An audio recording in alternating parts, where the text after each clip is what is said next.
Hello, my friend. This is Clyde. What's your status these days? We're reading from Psalm 92, verse 12 through to 15. The righteous will flourish like a palm tree. They will grow like a cedar of Lebanon. Planted in the house of the Lord, they will flourish in the courts of our God.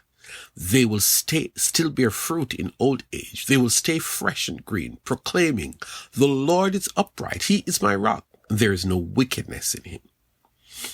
What do you think we're going to talk about today? I know you don't want to talk about anything heavy because you are busy and you ain't got time to deal with heavy stuff. In fact, there are some days you don't listen to my messages to you because, let's just say it, you've got some important things to do. And that's okay. But for today, since I've got you here, let us talk about you. That's right. Jump onto the table. Let us examine your heart, the seat of all your emotions. This is personal because we don't know what we're going to find, so you don't want to go sharing this with everybody.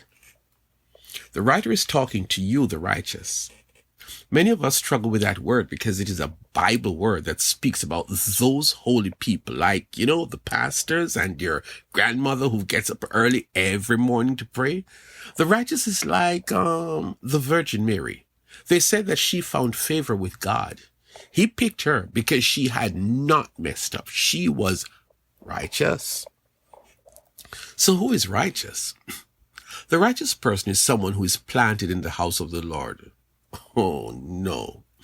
The righteous person starts at the place of salvation. Before you came to Jesus, you were unrighteous, sinful, full of sin, sinfully sinful, had a lot of sin. Sin was like your identity.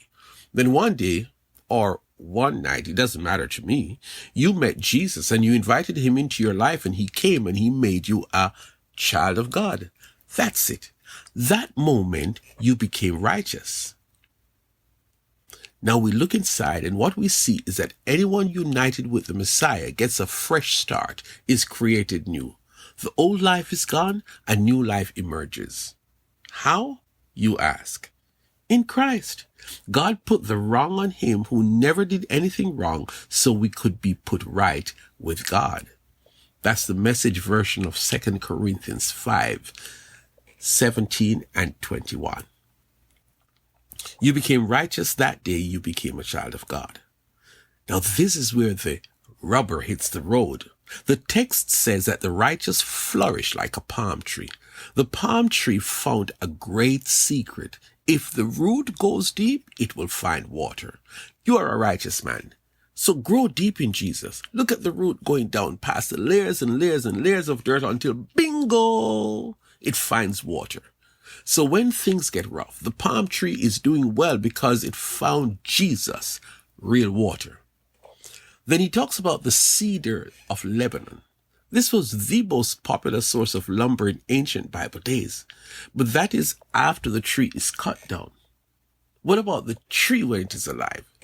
The cedar tree thrives on little water. I guess it stores up water for those days when there is not much water. But the cedar grows huge, tall, big, thick trunks. And catch this, the tree outlives humans sometimes as much as 300 years. This is you, the righteous. That would be you growing and flourishing and prospering in good times and bad times because you're firmly grounded in the soil. You will do well. No, you will flourish when you spend time with God regularly. Like Jesus, who did it on a daily basis. The main source for the cedar is water, and it finds water. That would be Jesus, and it stays connected to its source for life.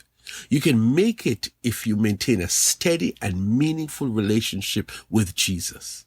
The cedar loves the sun. That is when you see it in all its glory. Sunshine does that to the cedar tree. It adds beauty and appeal to this amazing, majestic tree. The sunshine is the sun who will shine on you if you keep connected with him. I mean, the Sunday morning only will not cut it. That is not a smart cedar tree. The cedar tree, and the palm tree for that matter, bears fruit all the time, even in its old age. There it is, my friend. As long as you're connected to the water source, as long as you have not been cut down, you will continue to bear fruit. The cedar fruit is a berry, and when it is in the right season, those berries will be food to wildlife and also to humans. You are a fruit-bearing righteous person, and you can continue bearing fruit for a long time. The palm tree produces different fruits such as dates, coconuts, fruits that are used to make wines and jelly. These trees will bear fruits as long as they are fresh and green, meaning they are staying healthy. What versatile trees! You are righteous, right? Well, you can either be the cedar tree that bears one kind of fruit for years and years and more years, or you can become the palm tree that produces different fruits that are useful for years and years and years.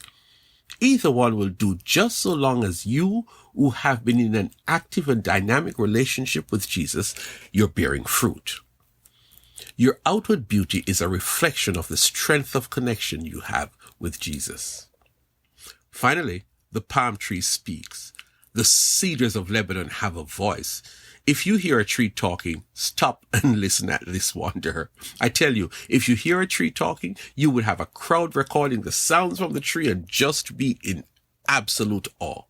The righteous person is not afraid to talk, and when he does, he is delighted to talk about Jesus, his goodness, his love, the stability that they have found in Jesus. Palm trees and cedars, they talk about what God means to them. Water for sustenance, sunshine that helps it to grow as well. And they talk and talk. There's a line of a popular song which you will recognize when I quote the line. With every breath that I am able, I will sing of the goodness of God.